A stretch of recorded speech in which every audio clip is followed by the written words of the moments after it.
Indy 500 Films presents The Legends of the Brickyard.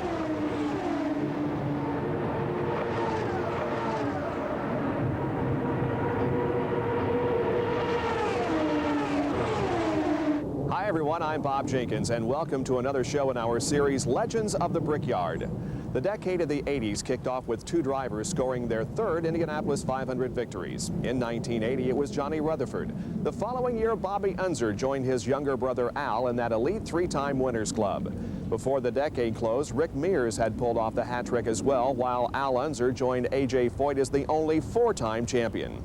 During the 80s, Lady Luck also chose to smile in a different way on Tom Sneva. Long known as the Gas Man for his record-shattering qualification runs that broke both the 200 and 210 mile-an-hour barriers, Sneva finally shed his bridesmaid label and captured his first Indianapolis 500 title in 1983. Then in 1985, an ex-New York taxicab driver by the name of Danny Sullivan put his street savvy to good use in winning his first 500 crown in dramatic fashion over Mario Andretti. And just a year later, the True Sports team, with driver Bobby Rahal at the helm, scored an emotional win for owner Jim Truman, who died of cancer just 2 weeks after his team's victory. So how would the decade come to a close? Would a former champion rise to the top again and add to his growing legend? Or would a newcomer etch his name in the record books for the first time? Well, stay with us as we look back at the 1989 Indianapolis 500. The familiar parades of color, the rhythms of old Brickyard tradition return on opening day at the Indianapolis Motor Speedway as 78 cars take to the track in pursuit of a familiar dream, victory in this, the 73rd Indianapolis 500. A new repaved track greets drivers and speeds quickly soar over 220 miles an hour. But throughout the month, some are forced to pay the price as they run over the outer edge of control. Scotsman Jim Crawford suffers suspension failure and the hard reality of an unforgiving concrete wall. 1985 Indy winner Danny Sullivan fractures his right arm in a similar turn 3 crash. The month of May marches on.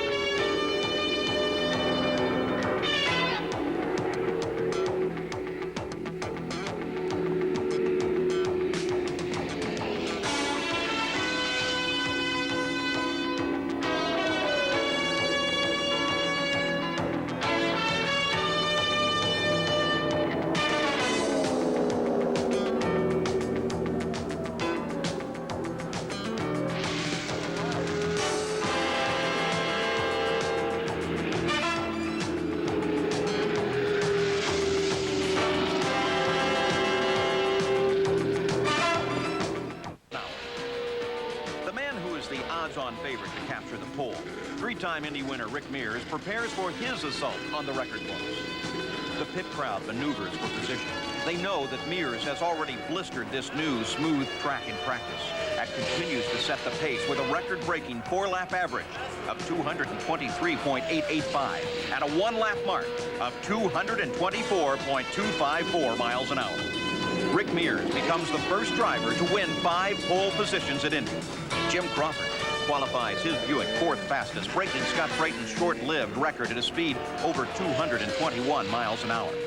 Tom Sneva ups the ante even more in his stock block power plant.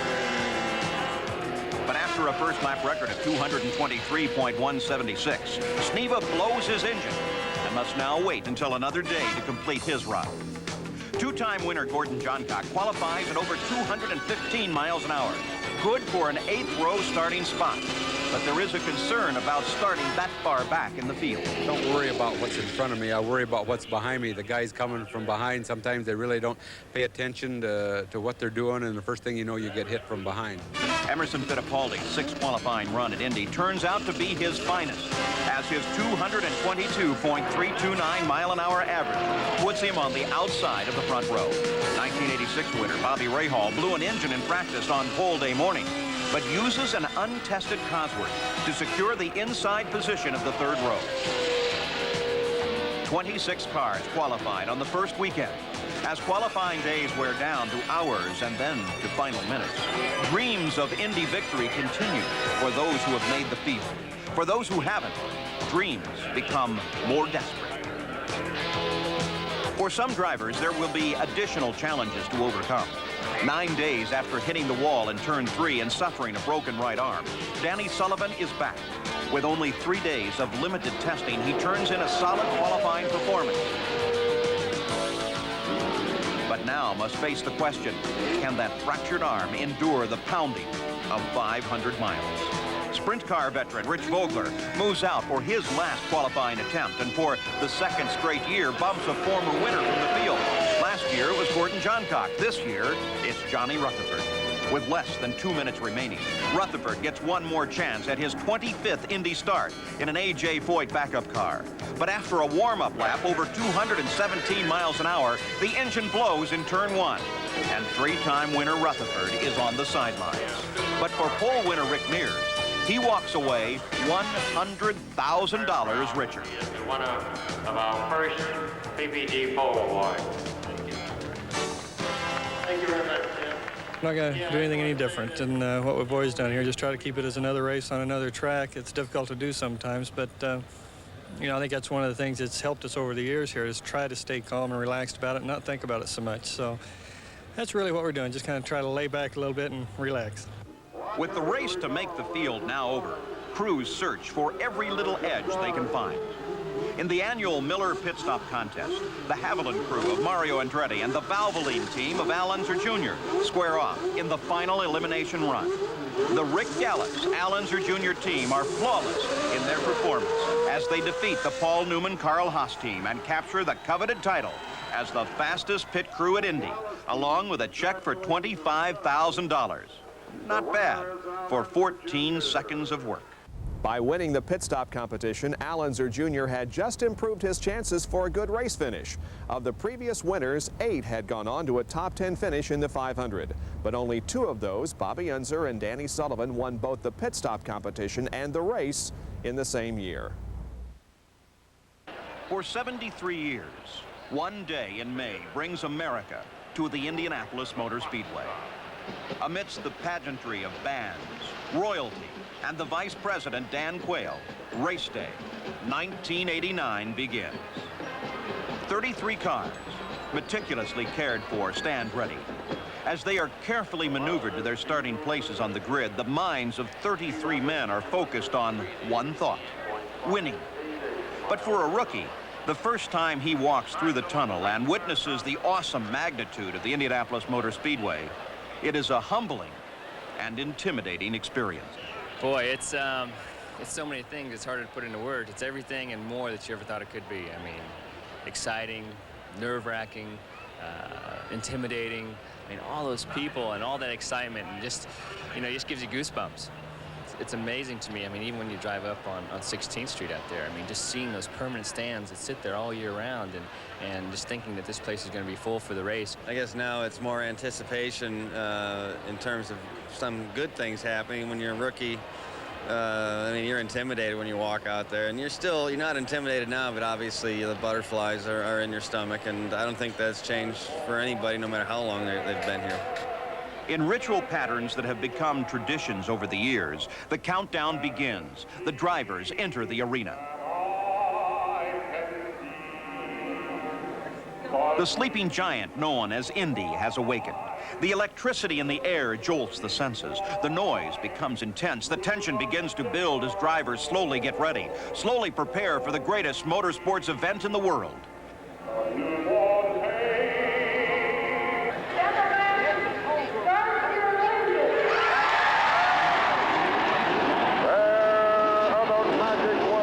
Engines snarl to life, crews stand at the ready, and drivers try and control the adrenaline rush as the Pontiac Trans Am pace car leads the field away.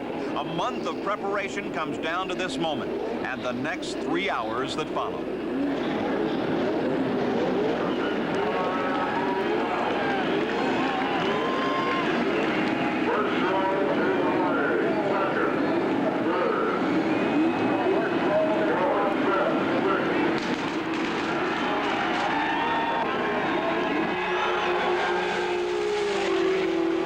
Moran's machine will not fire, and he is pushed back to the pits.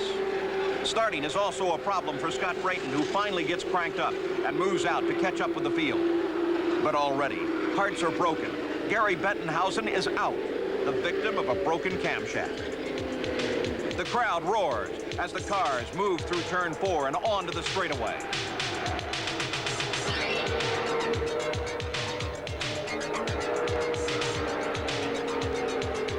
The Indianapolis 500 is underway.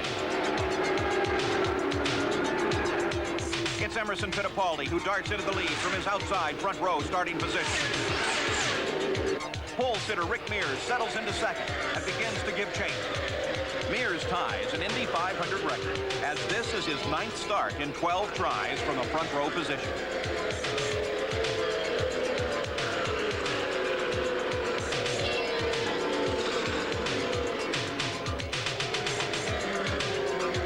Former Formula One star Emerson Fittipaldi leads lap 1 and sets a new first lap speed mark of 209.2 miles an hour.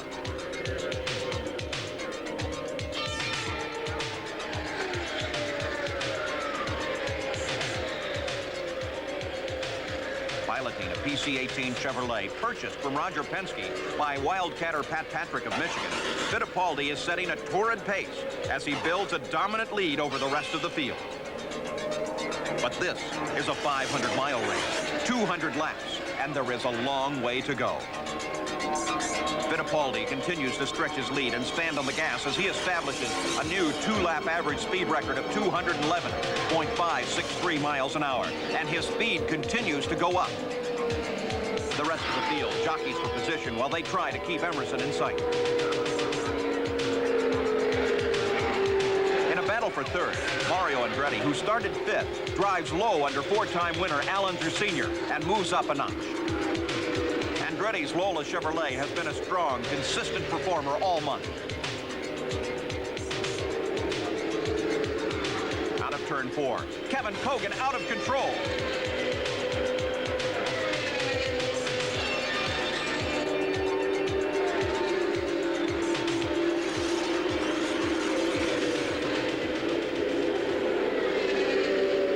As the battered remains of a $300,000 race car come to a halt, pit crews scramble over the pit wall trying to assist.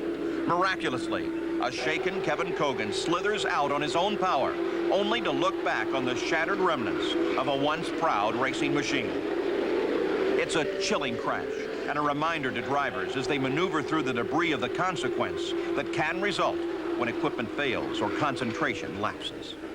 Of the 3 drivers who had trouble on the starting grid, only Gary Bettenhausen failed to complete a single lap for the first time in 17 500s. It also marked the 2nd year in a row that a Bettenhausen finished last. His brother Tony failed to turn a lap in 1988. But for the other 2 drivers, Scott Brayton and Rocky Moran, each went on to score a career-best finish at Indy with a 6th and 14th, respectively. Back under green, Emerson Fittipaldi continues his domination, but Rick Mears and Bobby Rahal have closed the gap. But this is the only time either driver makes a serious charge on this Sunday afternoon.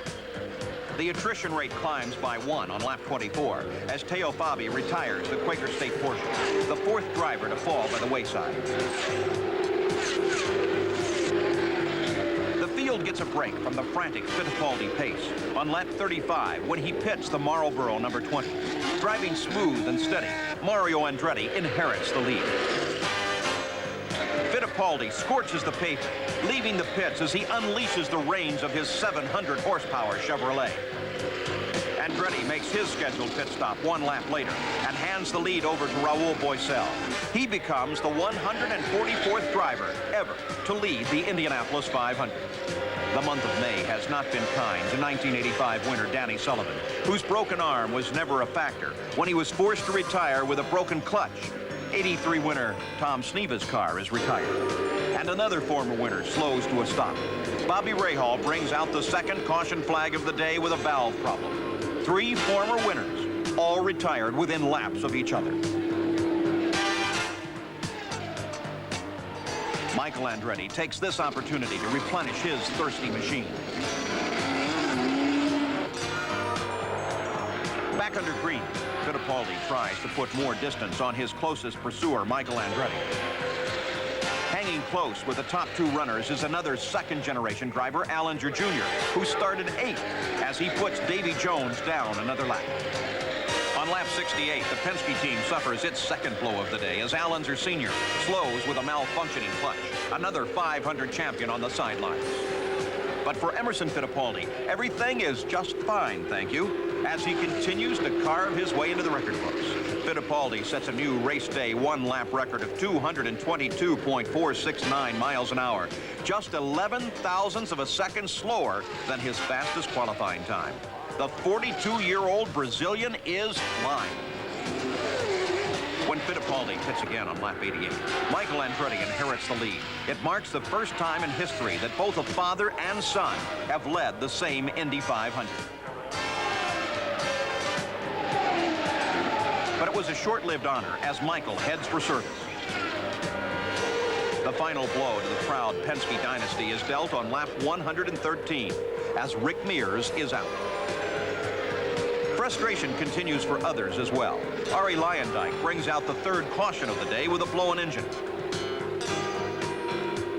Suddenly, pit road becomes a very busy service station as drivers and crews take this opportunity to tend to their machines. Raul Boesel spins while entering his pits.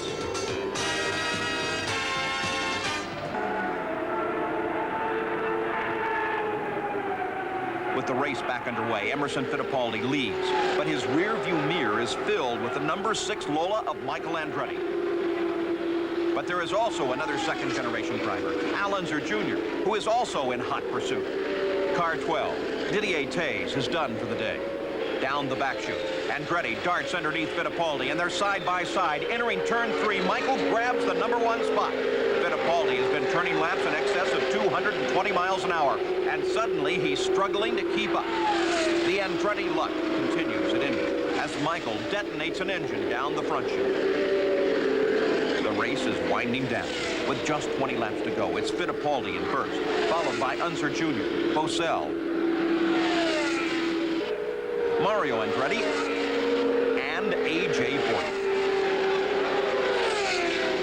Emerson continues to lead, but low fuel and an ill-handling machine has slowed his pace. An errant wheel from Terrell Pomroth's car brings out caution flag number 6. Fittipaldi completes his final stop of the day, but the car balks as he heads out of the pits. He keeps the engine alive and moves down pit road, narrowly avoids an emergency truck, and gets back in line just ahead of Al Unser Jr., whose team chose not to pit, taking a chance that they have enough fuel to go the distance.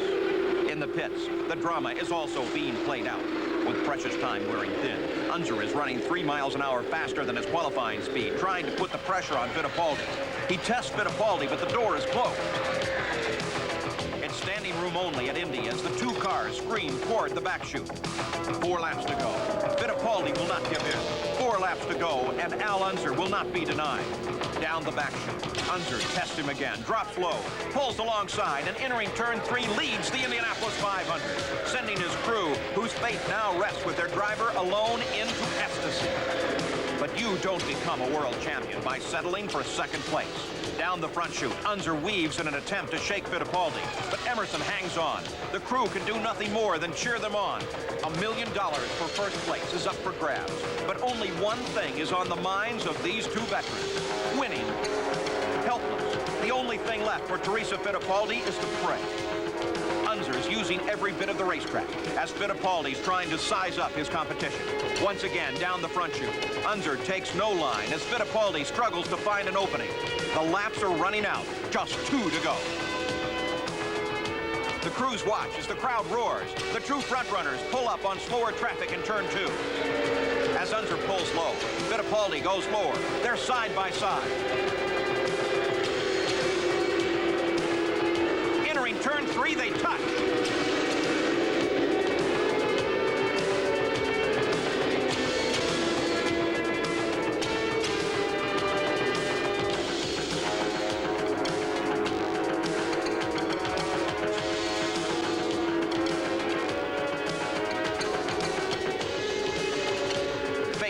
Written in the faces of victorious wife Teresa Fittipaldi and in the devastated reaction of Al Jr.'s wife Shelley.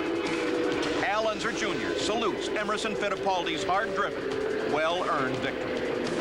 with the yellow flag choking off the last lap dash to the finish. Fittipaldi takes the checkered flag. In the last 50 years, 1989 was only the second time the final lap was run under caution for something other than rain. The only other time that happened, 1988, debris brought out the yellow light on lap 198 and secured Rick Mears' third triumph. For a two-time world driving champion, this is his sweetest racing prize. A disconsolate crew gathers themselves together and then turns to congratulate the winning crew in their rush to victory. Emerson Fittipaldi pulls into victory lane amid a throng of well-wishers. It's car owner Pat Patrick's third Indy 500 victory, and the celebration begins. Bernard Jourdain and Scott Pruitt are voted co-rookies of this year's race, finishing 9th and 10th, respectively. For second-place finisher Allen Jr., the third turn incident was just a racing accident. In racing, there's times that you don't think about life. You don't think about money. You don't think about anything except winning. When I was entering turn 3, nothing meant more to me than to go into that corner first and come out of it first. It was a race and accident. There were 15 lead changes among 5 drivers, as Emerson dominated by leading 158 of the 200 laps. The time of the race was just under 3 hours at an average speed of 167.581 miles an hour.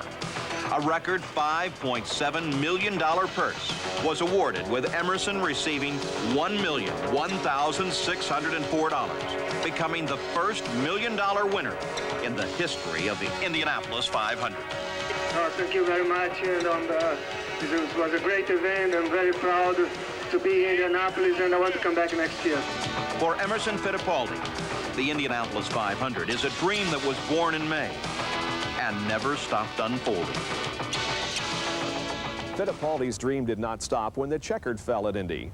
Boosted by the record purse, he went on to become the first kart driver to surpass the $2 million mark in season earnings. He added 4 more victories during the season to pick up his first IndyCar driving title.